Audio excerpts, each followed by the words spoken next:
Ayan, kahit tag-ulan dito sa oras, ayan, mayroon pa ring masarap na litson.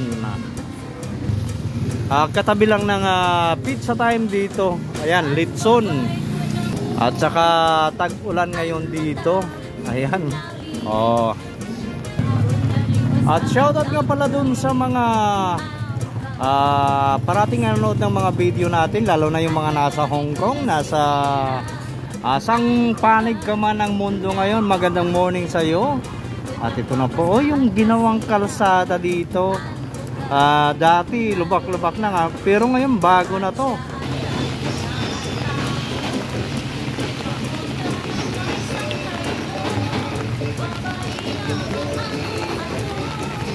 Ayan, puntahan muna natin ang Pantalan.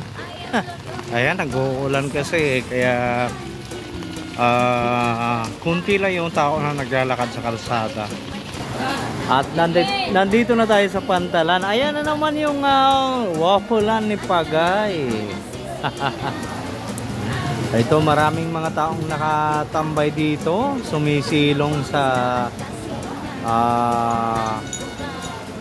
dito sa boat terminal o Pantalan. Yung ibang mga bote dito nagsialisan na. Ayun yung isang maliit, ang bilis.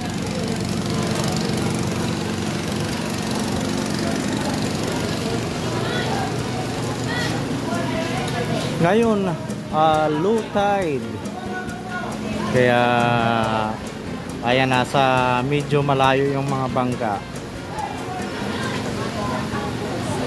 At kung gusto niyo namang mag-kape, ayan, hanapin nyo lang yung mukha na yan. Ayan yung kapihan niya. Tsaka nandito naman yung hopya, nandyan yung puto, at saka sa lukara, isa na lang yung natira sa kanya. At ito dito sa kabila, wala na rin. Sa lukara na lang.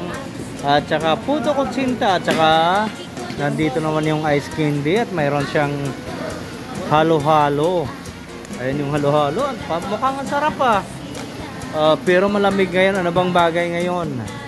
Paki-comment nga, kape ba o halo-halo? Pantanggal daw sa lamig, halo-halo.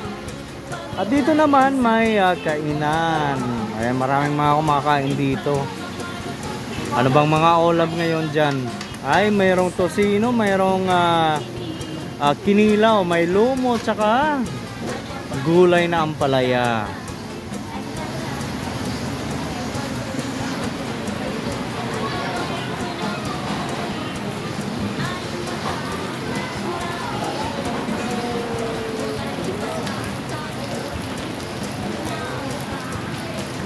Salamat nga pala sa parating nakasubaybay sa atin, at magandang umaga mula dito sa Bayan ng Oras, Eastern Samar.